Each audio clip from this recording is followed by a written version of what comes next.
महत्त्वाची घडामोड विधान परिषदेच्या निवडणुकीसाठी बघा, भाजपने 5 जागांवर आपले शिलेदार निवडणूक मैदानात उतरवलेले आहेत आणि या सर्वांनी आपले उमेदवारी अर्ज जे ते दाखल केले।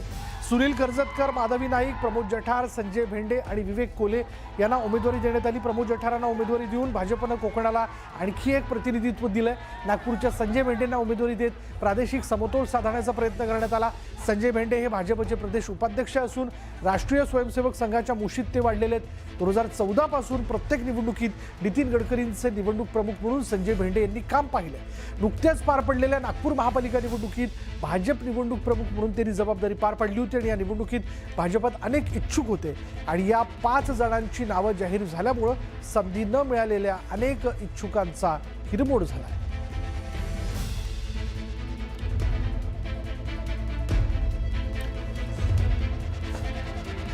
तर 5 जणांचे उमेदवारी अर्ज जे ते दाखल करण्यात आलेले आहेत आणि आता अधिक माहिती आपण जाणून घेणार आहोत। आमचे प्रतिनिधी तुषार उपणवर आपल्या बरोबर आहेत। तुषार, काय माहिती याबद्दल? विशाल, भाजपच्या 5ही उमेदवारांचा उमेदवारी अर्ज मुख्यमंत्री देवेंद्र फडणवीस आणि भाजपचे प्रदेशाध्यक्ष रवींद्र चव्हाण यांच्या उपस्थितीमध्ये पार पाडण्यात आलेला आहे आणि 6वे उमेदवारांसंदर्भातली जी पोटनिवडणूक जाहीर झाली होती त्या ठिकाणी प्रज्ञा सातव यांना पुन्हा एकदा या ठिकाणी संधी देण्यात आलेली आहे। त्यामुळे भाजपाकडून 6 जण आपल्याला उमेदवार म्हणून आपल्याला निवडणुकीच्या रिंगणामध्ये आहेत। तर आता शिवसेनेकडून बच्चू कडू आणि या ठिकाणी प्रामुख्याने नीलम गोरे या दोघांचा उमेदवारी अर्ज भरण्याची प्रक्रिया उपमुख्यमंत्री एकनाथ शिंदे यांच्या उपस्थितीमध्ये सुरू आहे आणि त्यानंतरचा 9वा उमेदवारी अर्ज महाविकास आघाडीमधून उद्धव ठाकरेंची शिवसेना अंबादास दानवे आपल्याला थोडंच विधिमंडळात दाखल होतील। मात्र आपल्याला जी माहिती मिळालेली आहे खात्रीलायक सूत्रांकडून महाविकास आघाडीकडून काँग्रेसचा अतिरिक्त उमेदवार ह्या निवडणुकीच्या रिंगणामध्ये उतरवताना पाहायला मिळणार नाहीये। त्यामुळे यंदाची विधान परिषद निवडणूक आपल्याला बिनविरोध होईल हे जवळपास निश्चित होताना पाहायला मिळत आहे। या ठिकाणी आपण जर लक्षात घेतलं, भाजपचे एकूण 6 उमेदवार आणि शिवसेनेकडनं आणखीन एक नाव जे आहे ते सुचवलं जाणार होतं किंवा तशी तयारी होती, त्याबद्दल काही अपडेट कळू शकले का?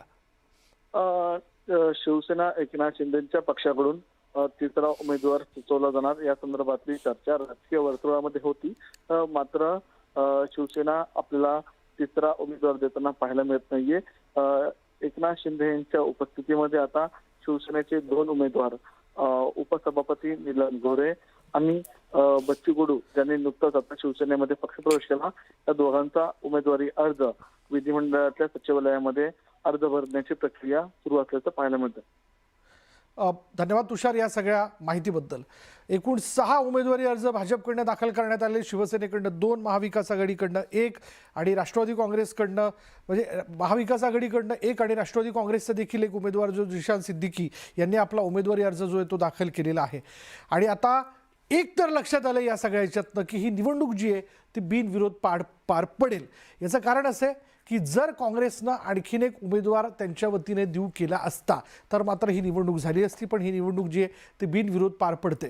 त्यामुळे ज्यांनी उमेदवारी अर्ज दाखल केलेले आहेत एकूण ते आपण असं म्हणूयात की आता हा उमेदवारी अर्ज दाखल केल्यानंतर फक्त औपचारिकता जी आहे म्हणजे त्यांच्या विजयाची औपचारिकता, ती विजय घोषित करण्याची औपचारिकता ती बाकी आहे।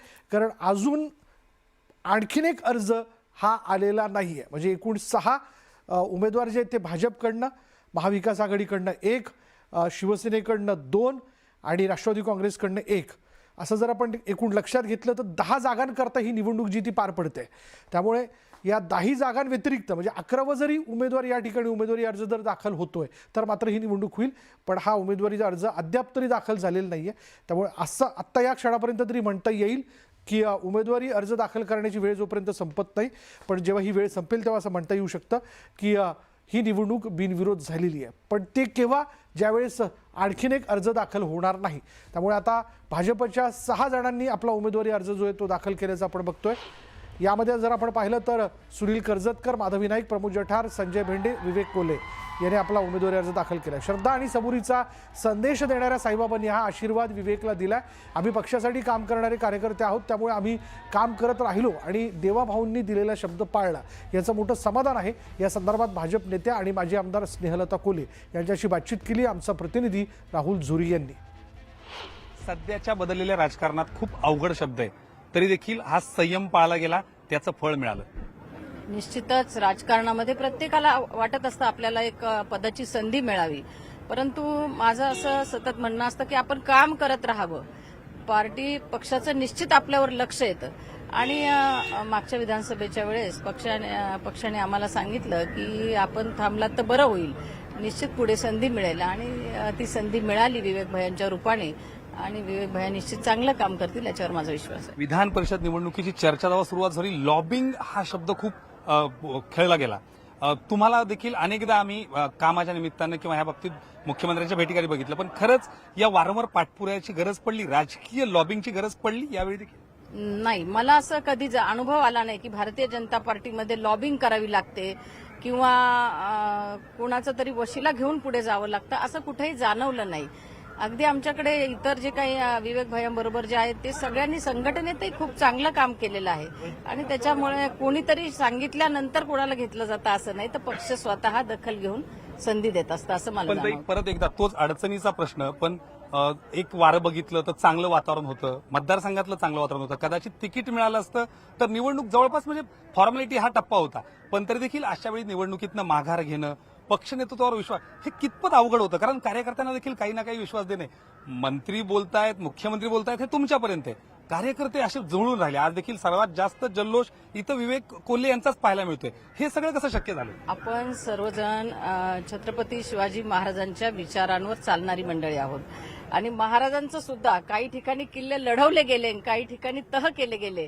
आम्ही असं मानतो की हा तह होता. आम्ही चर्चा केली, पक्ष नेतृत्वाने सांगितलं की ताई आपण थांबलात तर चांगलं राहील, आपला परिवार समाजामध्ये राजकारण क्षेत्रात चांगलं कार्य करत आहे, भारतीय जनता पार्टीमध्ये निश्चित पुन्हा संधी मिळेल आणि तो शब्द दिला आणि त्या शब्द पाळला असं मी म्हणेल आणि देवाभाऊंनी संधी दिली विवेक भैयांच्या रूपाने काम करण्यासाठी. कोपरगावमध्ये राष्ट्रवादी आशुतोष काळे तर दुसऱ्या बाजूला भाजपचा, म्हणजे खरं तर एमएलसी जरी असलं तरी एकाच ठिकाणी दोन उमेदवार, दोन आमदार आता आलेत असं म्हणायला हरकत नाही.